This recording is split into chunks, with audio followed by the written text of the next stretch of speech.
The next submission is Ainsley McNab.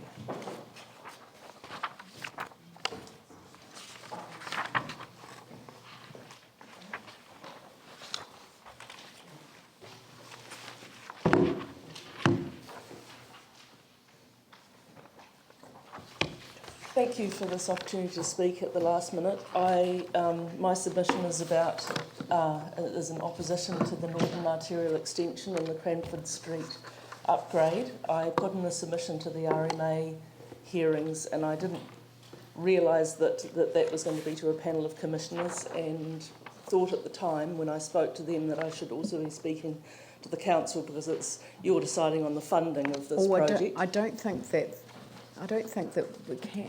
Is it still before the commissioners? It is. It's been adjourned until June. Well, I mean, can I just take some quick advice on this? Because I don't think that it is legally appropriate to take a submission on the long-term plan. I mean, I agree that the funding's on the budget, but that whether that's spent or not is dependent on the commissioner's ruling. I mean, can we get some advice? Urgently. Sorry.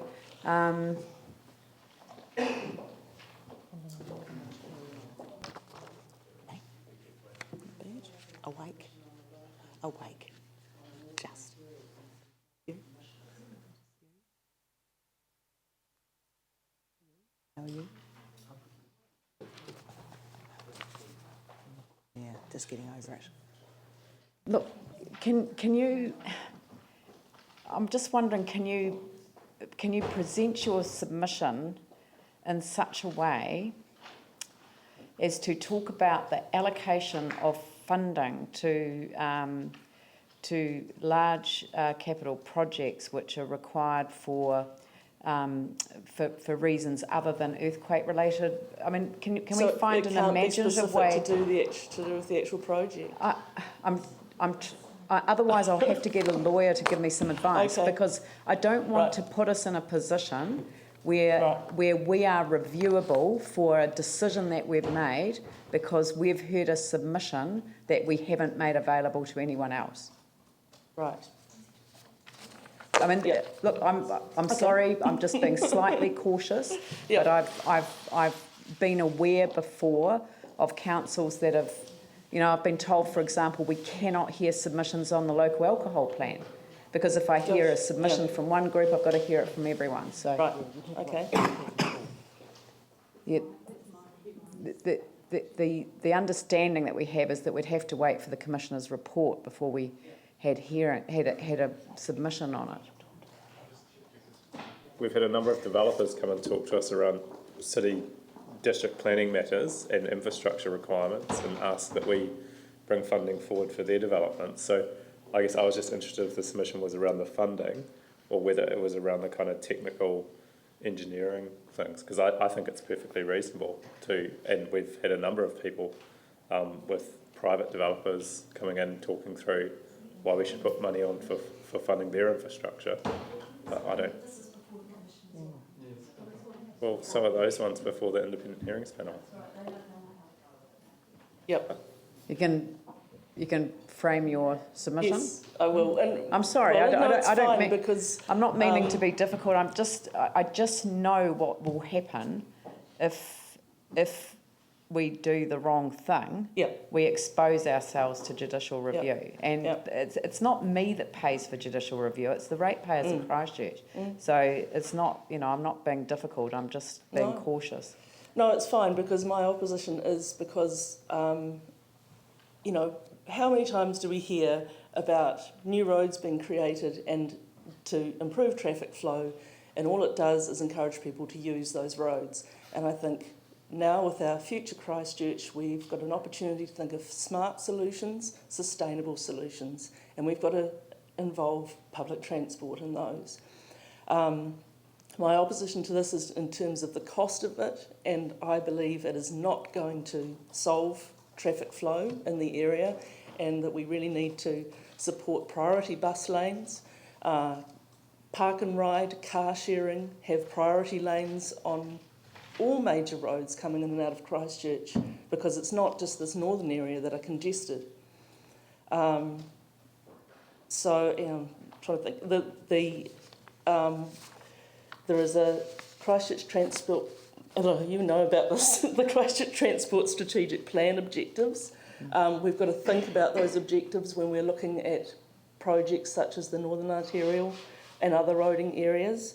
They are to improve access and choice, create safe, healthy, livable communities, support economic vitality, and create opportunities for environmental enhancement. So, to me, any money spent by the council has got to come back and think very hard about those points.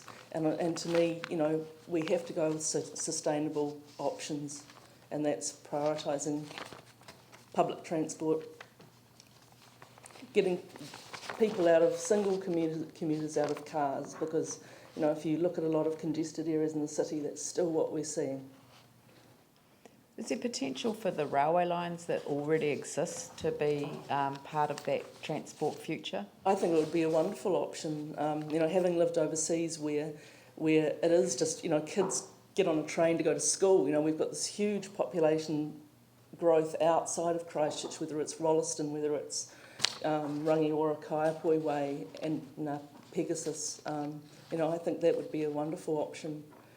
And in New Zealand, I think we've had this privilege of being able to drive our own cars everywhere and not having had congestion for so long. But you know, we've got to make people see that it's less stressful. It's actually very efficient to use public transport and make that very desirable for people.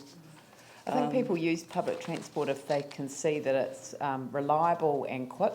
Yes. So, you know, reliable is about the timetable, and quick means that it's quicker than jumping in a car, and it's, you know, and it's affordable, you know.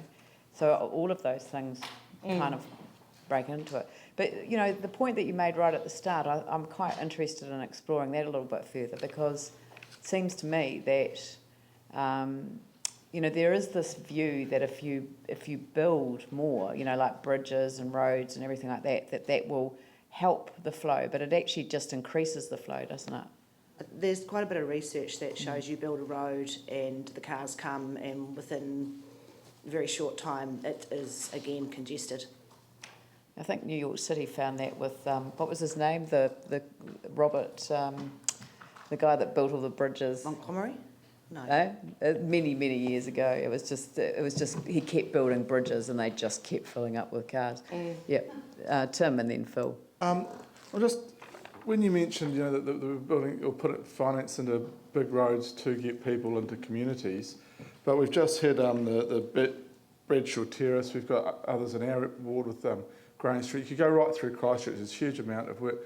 Don't you? What's your opinion on where that money should really be looked at? With it, it's the communities with the broken streets, or to the main streets, to the feeders, if you like, into our city? Can Emma answer this as a community centre representative?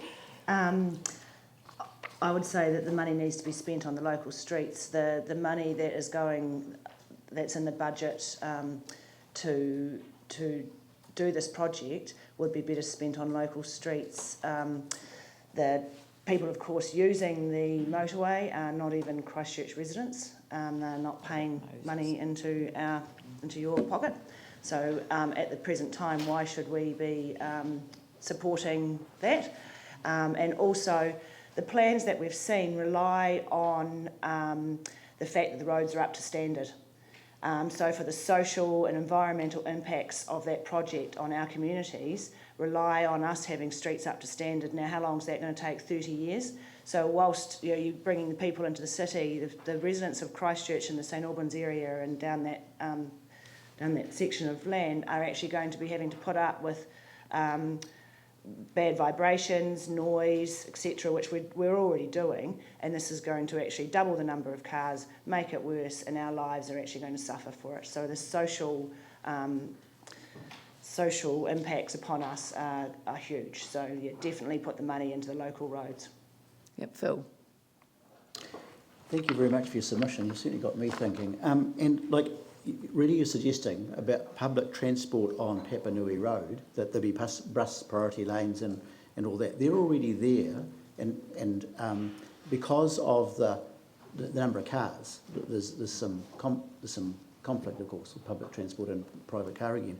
So, like, if we followed your suggestion, wouldn't council also need to really upgrade our bus priority lanes on Papanui